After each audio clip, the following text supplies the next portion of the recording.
हरे कृष्ण। तो भक्ति के अंग हम लोग देख रहे थे, और उन अंगों में हमने लास्ट पिछला जो अंग देखा था वो था गान, यानी भगवान के लिए गाना।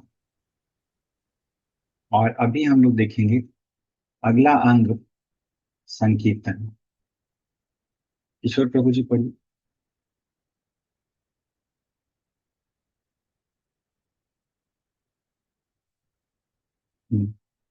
पढ़िए प्रभु जी, किशोर प्रभु जी।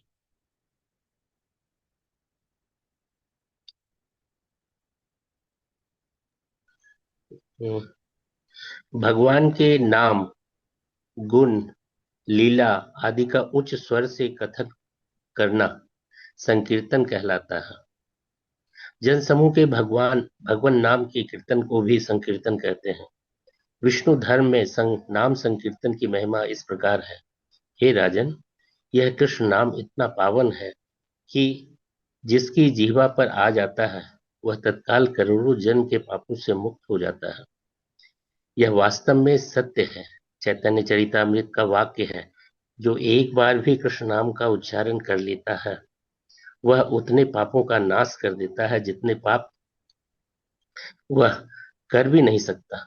पापी बहुत पाप करता है, परंतु वह इतना पाप नहीं कर सकता जिसे एक बार कृष्ण नाम पुकारने से नष्ट किया जा सके। नष्ट न किया जा सकता। हाँ, नष्ट न किया जा सके, ऊपर किया जाए। हाँ, श्रीमद् भागवत। श्रीमद् भागवत 7.9.18 में प्रहलाद महाराज भगवान की स्तुति करते हैं। हे नरसिंहदेव, यदि मैं आपके चरण कमलों का दास बन जाऊं तो आपकी लीला सुधा का श्रवण कर सकूंगा। हे नाथ, आप परम सुहृदय एवं परम आराध्य हैं। आपकी दिव्य लीला को सुनने मात्र से संपूर्ण पाप दूर हो जाते हैं। इसलिए मुझे उन पाप कर्मों का भय नहीं है, क्योंकि आपके कथा अमृत का श्रवण पुटों से पान करता हुआ मैं शीघ्र ही भवसागर के संपूर्ण दुर्गुणों से तर जाऊंगा। श्री भगवान की लीलाओं से संबंधित अनेक गीत हैं, जैसे ब्रह्मा की ब्रह्म संगीता, नारद द्वारा गाया गया नारद पंचरात्र और सुखदेव गोस्वामी द्वारा गाई श्रीमद् भागवत।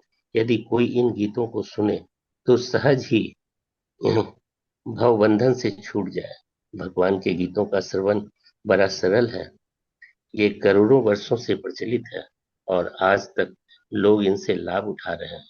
अतः अब क्यों न इनका पूरा लाभ उठाकर संसार जंजाल से मुक्त हो जाए। हरे कृष्ण। हरे देखिए प्रभुपाद कितने अच्छे से यहाँ पे बोलते हैं कि जब इतना क्वालिटीज है भगवान के गीतों में, इतना सरल है, और करोड़ों वर्षों से लोग इससे लाभ उठा रहे हैं, तो क्यों ना हम भी इसका पूरा लाभ उठाकर संसार जंजाल से मुक्त हो जाएं। तो ये भगवान का संकीर्तन जो है उसके बारे में, ये अंग है 33वां अंग, अर्थात संकीर्तन। और यहाँ पे कीर्तन की परिभाषा जो है वो बतलाई गई है। तो प्रभुपाद की नाम संकीर्तन के बारे में दो तीन इंपॉर्टेंट पॉइंट्स बतला रहे हैं। पहला तो वो बोल रहे हैं कि नाम संकीर्तन से पहले वो संकीर्तन बतला रहे हैं। संकीर्तन किसको बोलते हैं? तो दो पॉइंट हम लोग देखें। संकीर्तन नाम, गुण, लीला आदि, रूप, धाम, परिकर। नाम, रूप, लीला, गुण, धाम, परिकर आदि का उच्च स्वर से कथन करना संकीर्तन कहलाता है। पहला डेफिनेशन, पहली परिभाषा। और दूसरी परिभाषा कि अगर बहुत सारे लोग एक साथ भगवान का नाम ले रहे हैं तो उसको भी, और कीर्तन कर रहे हैं उसका, तो उसको भी संकीर्तन कहते हैं। हम बहुत बार यूज करते हैं ये शब्द, हरिनाम संकीर्तन। तो हरिनाम संकीर्तन जो है वो सबसेट है संकीर्तन का। हरिनाम संकीर्तन मतलब केवल नाम का संकीर्तन। और जब रूप, गुण, लीला इत्यादि, लीला संकीर्तन भी हो सकता है, गुण संकीर्तन भी हो सकता है, रूप संकीर्तन भी हो सकता है। तो भागवतम में सभी प्रकार के संकीर्तन है। जब कई जगह भगवान के गुणों का वर्णन है तो गुण संकीर्तन हो गया, कई जगह भगवान के नामों का वर्णन है तो नाम संकीर्तन हो गया, कई जगह भगवान की कई लीलाओं का वर्णन है, लीला संकीर्तन हो गया, और कई जगह भगवान के सुंदर रूप का वर्णन है, रूप संकीर्तन हो गया, कई जगह भगवान के परिकरों का वर्णन है, गोपियों का, गोपों का, भगवान के सखाओं का, भगवान के जो पिता है और बड़े हैं भगवान से उनका, भगवान के मित्रों का, भगवान से संबंधित जितने भी परिकर है भगवान के, तो वो परिकरों के विषय में संकीर्तन हो गया। फिर भगवान के धाम के बारे में कई जगह बतलाया गया है कि भगवत धाम कैसा है। उदाहरण उदाहरण के लिए ब्रह्म संहिता में भी बतलाया गया है कि भगवान का धाम कैसा है। तो ये सब जो हो गया, ये धाम संकीर्तन हो गया। तो आदि में ये सब आ जाते हैं। भक्ति रसामृत सिंधु में देखते हैं हम लोग, अथ संकीर्तनम 33वां अंग, और कीर्तन की परिभाषा बतलाते हैं। संकीर्तन की परिभाषा रूप गोस्वामी बतलाते हैं। नाम लीला गुणादि नाम उच्चैर्भाषा तु कीर्तनम।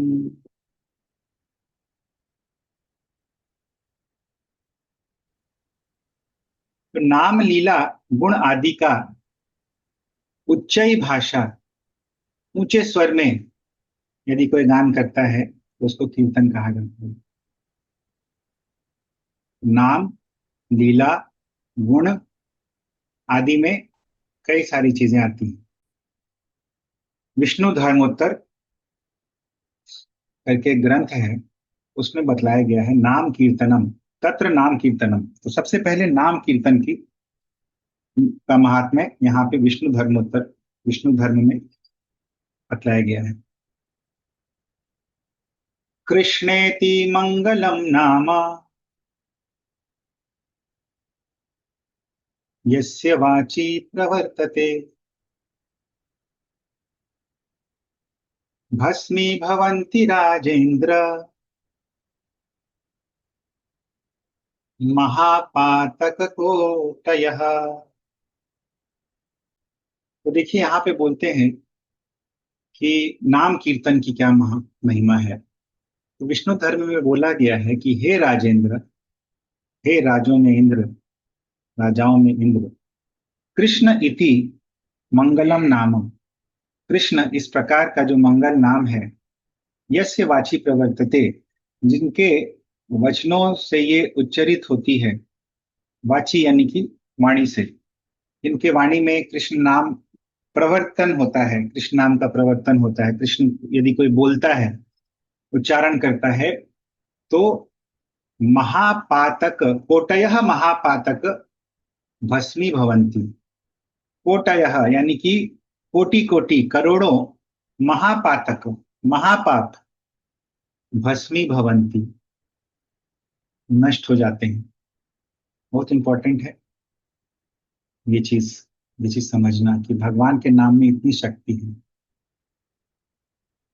और जी गोस्वामी बोलते हैं कृष्ण इति मंगलम नाम इति अर्चनवत एव व्याख्येयम। तो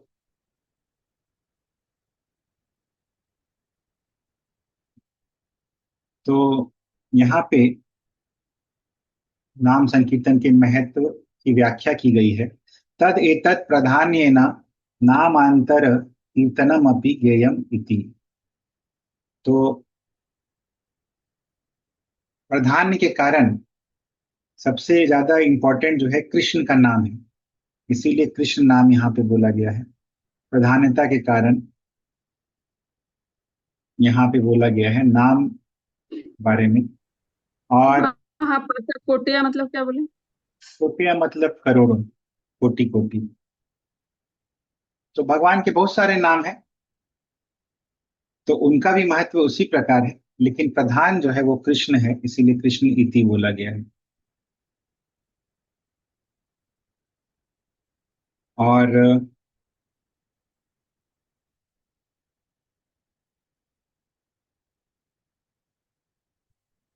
आगे लीला कीर्तन के बारे में देखते हैं। तो नाम कीर्तन देखा हमने। अभी सप्तम स्कंद में भागवतम के 9वें अध्याय 18वें श्लोक में लीला कीर्तन के बारे में हम लोग देखते हैं। लीला कीर्तनम यथा सप्तमे, यानी सप्तम स्कंद में।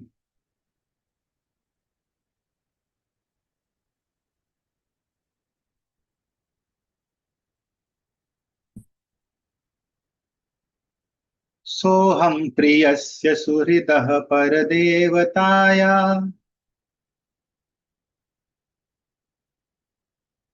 लीला कथास्तव नृसिंह विरिञ्च गीतः।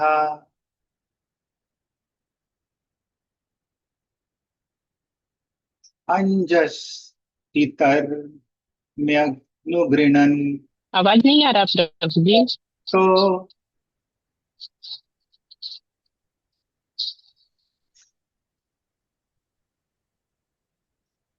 अंजस्तितम्यनुगृणन् गुणविप्रमुक्तो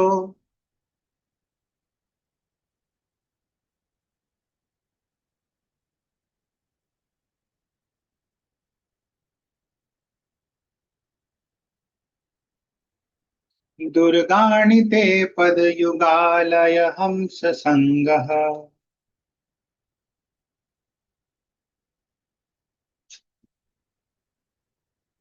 से देखिए, अब एक साथ लिखेगा।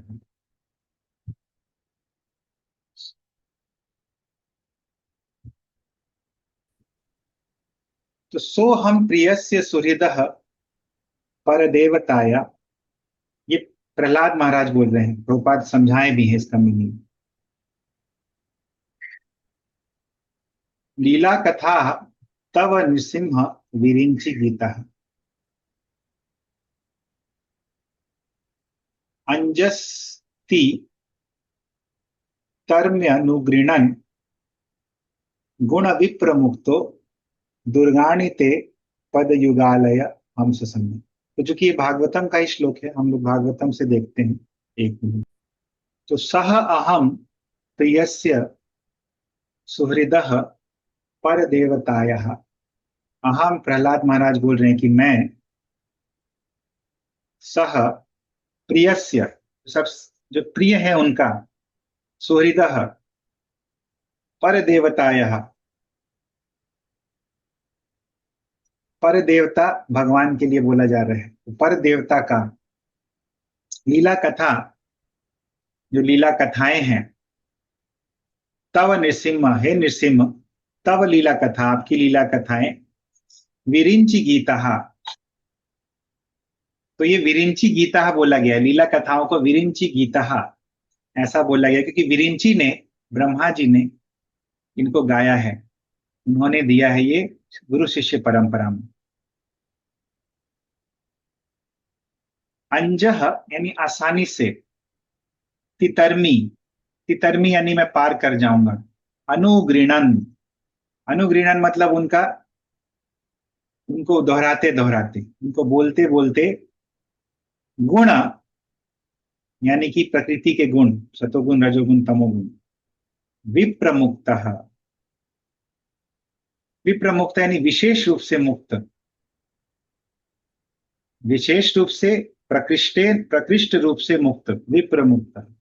दुर्गाणी यानी ये जो कठिनाइयां आती है हमारे जीवन में, दुर्गाणी, ते पद युगालया, आपके पद युग आलया, आपके दोनों जो चरण हैं उनका आलय, उनके शरणागत होकर, उन पे ध्यान करते हुए, हंस संगः, कैसे? हंसों के संग में, हंस यानी कि जो मुक्त जीव होते हैं उनके संग में। हंस वो लोग जो कि दूध और पानी में भेद कर सकते हैं, यानी भौतिक जगत में रहते हुए भी भौतिक जगत में जो दूध है, यानी भगवान की जो लीला कथाएं हैं उसका आस्वादन करते हैं, और जो भौतिक जगत में पानी है उसको रिजेक्ट कर देते हैं, यानी जो भौतिक सेंस ग्रेटिफिकेशन है, भौतिक इच्छाएं हैं, उसको रिजेक्ट करके केवल जो दूध है यानी भगवान की जो वार्ताएं हैं उनको ग्रहण करते हैं। इसीलिए ऐसे लोगों को परम हंस या हंस बोलते हैं। हंस के गुण होते हैं उनमें। कौवे का गुण ठीक विपरीत है, अच्छे जगह फिर ना जाके वो कचरे के ढेर में ही जाएगा। तो ऐसे लोगों को कौवे बोला जाता है, ऐसे लोगों की प्रवृत्ति को। शास्त्र में ऐसा बोला भी गया है, उनको कौवा बोला गया है। तो हे नृसिंहदेव, आपके भक्ति में लगकर इसके साथ, भक्तों के साथ, हंसों के साथ मैं पूरी तरह से विशेष रूप से मुक्त हो जाऊंगा इनसे, प्रकृति के तीनों गुणों से, और आपकी महिमा का गान कर सकूंगा, आपका जो कि मेरे बहुत प्रिय है। मैं आपकी महिमा का गान ब्रह्मा जी के पद चिन्हों पे चलते हुए करूंगा, उनके गुरु शिष्य परंपरा में, और इस प्रकार से मैं इस भौतिक जगत को तर जाऊंगा, पार कर जाऊंगा, ऐसा प्रहलाद महाराज बोल रहे हैं। तो इसी श्लोक को यहाँ पे बोला गया है। तो तितरमी का मतलब बतलाते हैं जीव गोस्वामी, तरिश्यामी यानी तर जाऊंगा। अभी लीला कीर्तन देखा, अभी गुण कीर्तन। तो पहला स्कंद 5वां अध्याय श्लोक संख्या 22 में गुण कीर्तन के बारे में।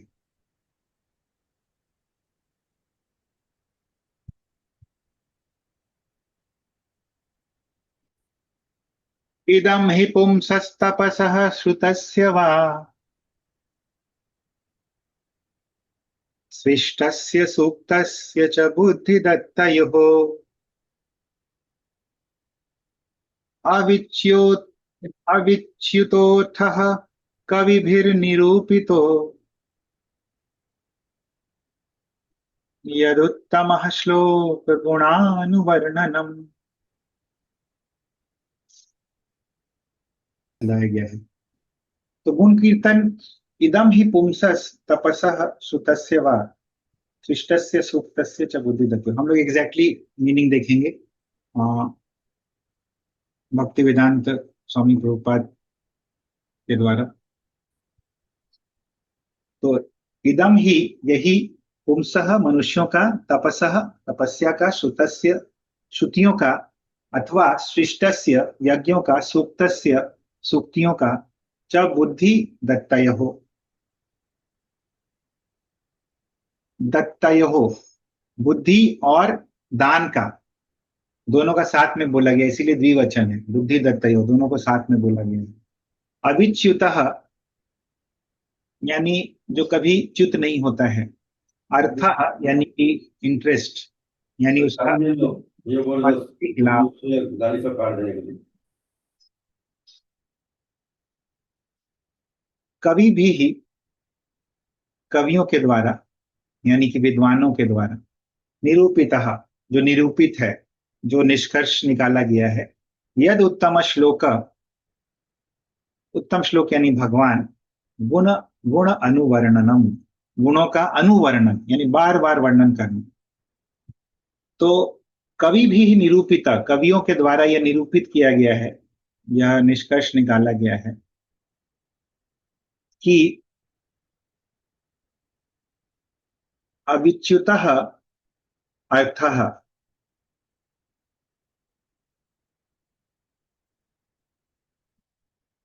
कि कितना भी ज्ञान में हम लोग आगे बढ़ते हैं, उसका मूल मूल जो है, उसका जो असली मतलब है, असली अर्थ है, जो कि कभी फेल नहीं होता है। तो ज्ञान प्राप्त करके, ज्ञान में आगे बढ़ने से बहुत सारे लाभ हो सकते हैं, लेकिन बहुत सारे लाभ ऐसे होंगे जो कि नष्ट हो जाएंगे, लेकिन कुछ लाभ ऐसे होंगे जो कि नष्ट नहीं होंगे, जो कभी च्युत नहीं होगा, जिसका जिसका कभी नाश नहीं होगा। कैसे ज्ञान प्राप्त करता है आदमी? तपस्या से, श्रुतियों से, यज्ञों से, सूक्तियों से, बुद्धि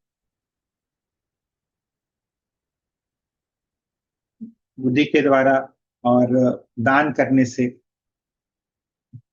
वो इसका मूल जो प्रयोजन है वो ये है कि उत्तम श्लोक गुण अनुवर्णनम, कि हम लोग उत्तम श्लोकों के गुणों का बार बार वर्णन कर पाए। तो ये उसका मूल अर्थ है। तात्पर्य भी देखेंगे हम लोग।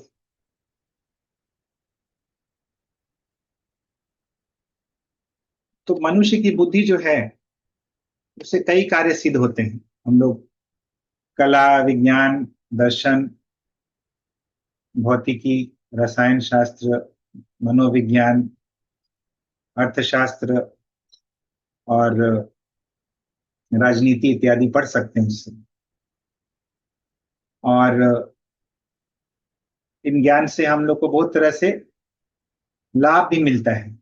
लेकिन जो सबसे मेन लाभ होता है, जो कि बना रहता है, कि बाकी लाभ जो होते हैं वो नष्ट हो जाते हैं, लेकिन जो लाभ बना रहता है अध्ययन करके, शास्त्र अध्ययन इत्यादि करके, वो एक्चुअली भगवान का आत्म साक्षात्कार होता है।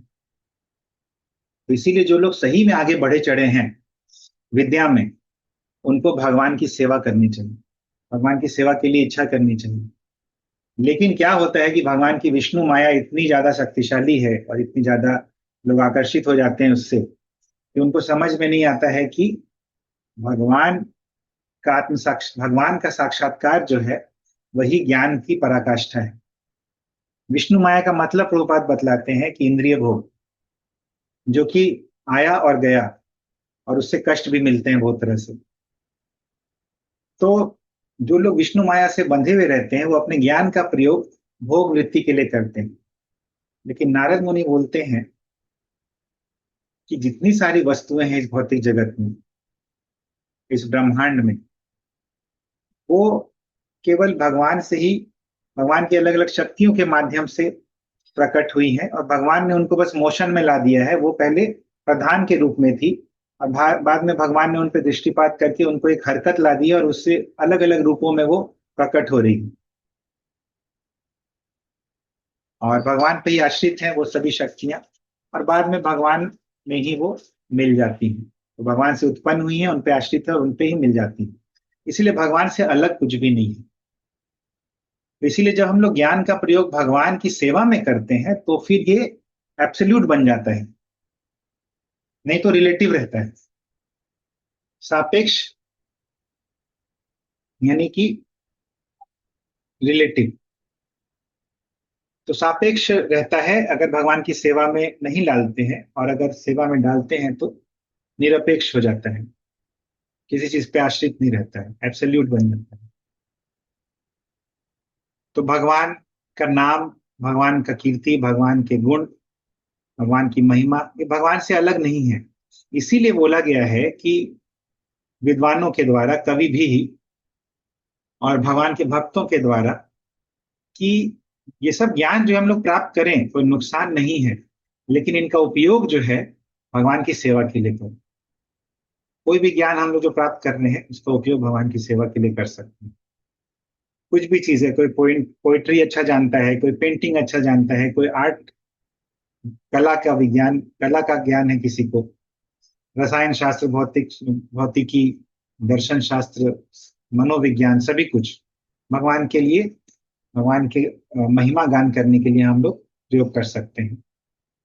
और बताते हैं कि जो उपन्यास इत्यादि लिखते हैं वो सारे ऐसे मंडेन कवि लोग होते हैं, वो लोग बस भौतिक चीजों से संबंधित कविताएं लिखते हैं। भर्तृहरि का एग्जाम्पल देखते हैं हम लोग कि भर्तृहरि जो है, उनको जब अपनी रानी में बहुत आसक्त थे तो उन्होंने 100 कविताएं लिखी थी, इसका नाम रखा था श्रृंगार शतक। लेकिन जब उनको अपनी रानी से वैराग्य हो गया, जब पता चला कि रानी जो है उनका आचरण सही नहीं है, तो उन्होंने फिर लिखा वैराग्य शतक।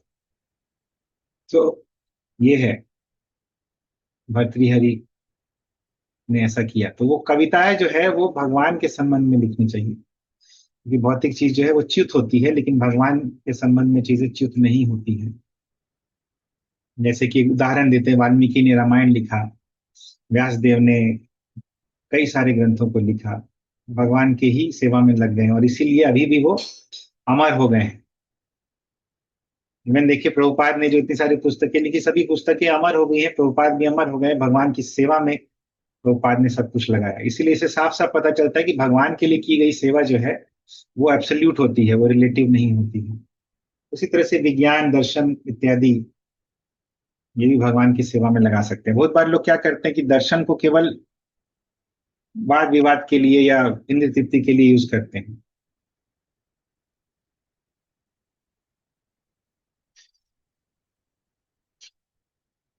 अगर ज्ञान को भगवान में नहीं लगाया जाए तो वो अंधकार है, वो ज्ञान नहीं है, फिर वो अविद्या है। यदि विद्या को भगवान में ना लगाया जाए तो वो अविद्या है। असली प्रयोग विद्या का क्या है? भगवान में लगाया जाए। इसलिए ऐसा नहीं समझना चाहिए कि हम लोग पढ़े लिखे हैं तो भगवान में ज्ञान नहीं लगाएंगे। एक्चुअली सही में पढ़ा लिखा कोई है तो भगवान में ही वो अपने ज्ञान का प्रयोग करेगा। तो यही चीज यहाँ पे बतलाया जा रहा है इस श्लोक के माध्यम से। यहाँ पे भी देखिए, तपस्या, वेद अध्ययन, यज्ञ अनुष्ठान, स्वाध्याय और दान का एकमात्र प्रयोजन यही है कि भगवान श्री कृष्ण के गुण और लीलाओं का वर्णन किया जाए। उत्तम श्लोक गुणानुवर्णन, उनके गुणों का वर्णन किया जाए। अविच्युत का मतलब अखंड, जो कभी खंडित नहीं होता है। अभी बताते हैं अर्थ रत्नाल्प दीपिका में मुकुंद गोस्वामी कि धर्म अर्थ काम मोक्षः तु खंडास्ते। कि धर्म अर्थ काम मोक्ष जो है इनका खंडन हो जाता है। तप आदि नाम भक्ति फलत्वात्, भक्ति फल भक्ति फलात् वा भावेपि कर्तृस्थान संप्रदान आदि विशेषणानाम संबंधात भक्तौ श्रद्धोत्पादन द्वारा तत्कर्ण फलत्वम ज्ञेयम्। तो बोलते हैं कि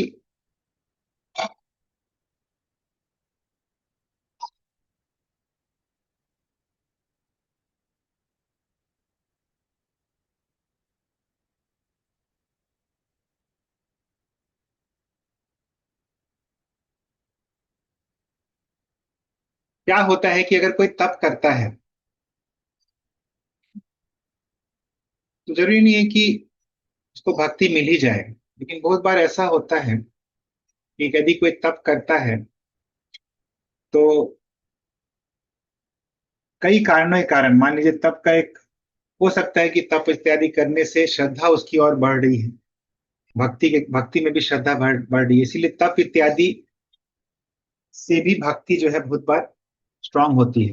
लेकिन ये नहीं बोल सकते कि तप जो है भक्ति का हेतु है, ये नहीं बोल सकते, क्योंकि तप इत्यादि से भक्ति में श्रद्धा और स्ट्रांग होती है। इसीलिए भक्ति उससे भक्ति का एक वो भक्ति का एक रूट मूल हो सकता है, भक्ति का एक सपोर्ट हो सकता है। लेकिन यहाँ पे एक और चीज बोलते हैं,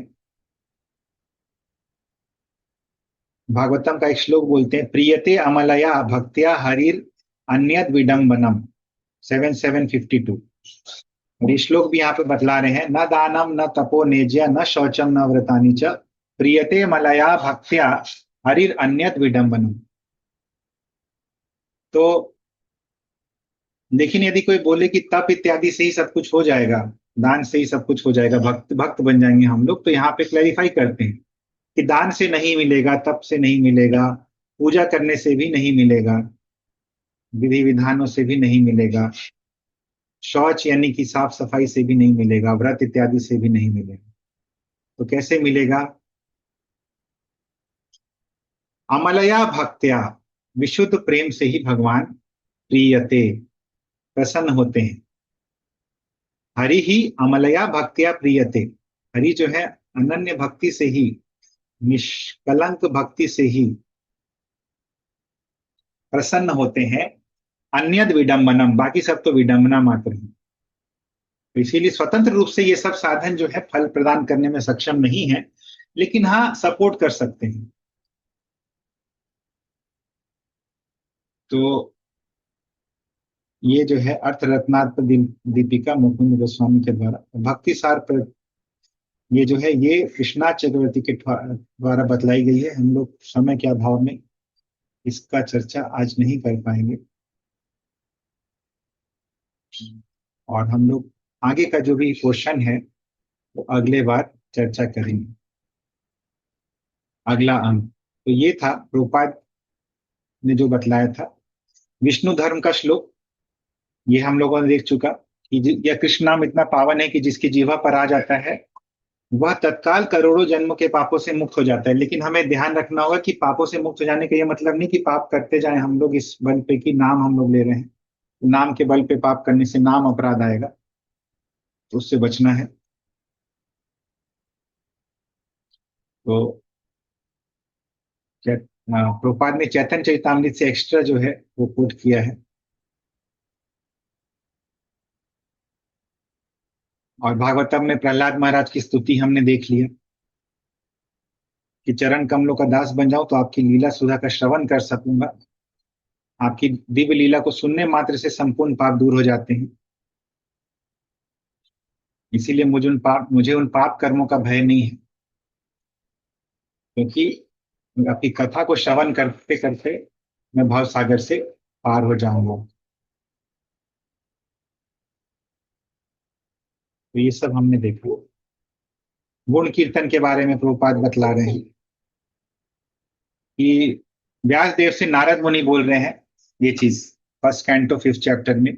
तप त्याग वेद अध्ययन यज्ञ अनुष्ठान वैदिक मंत्रोच्चारण ज्ञान और दान आदि पुण्य कर्मों का एकमात्र परम फल यही है कि भक्तों के संग में भगवान की कीर्ति का गान किया जाए। यहाँ संकेत है कि भगवान का गुण कीर्तन जीव की आत्यांतिक की क्रिया है। आत्यांतिकी क्रिया मतलब जो अल्टीमेट है वो, उसी को आत्यांतिकी क्रिया बोलते हैं। आत्यांतिक मतलब टॉप मोस्ट। तो ये गुण कीर्तन है। और आगे का जो 33वां अंग है वो हम लोग देखेंगे जब, वो बाद में देखेंगे। हरे कृष्ण।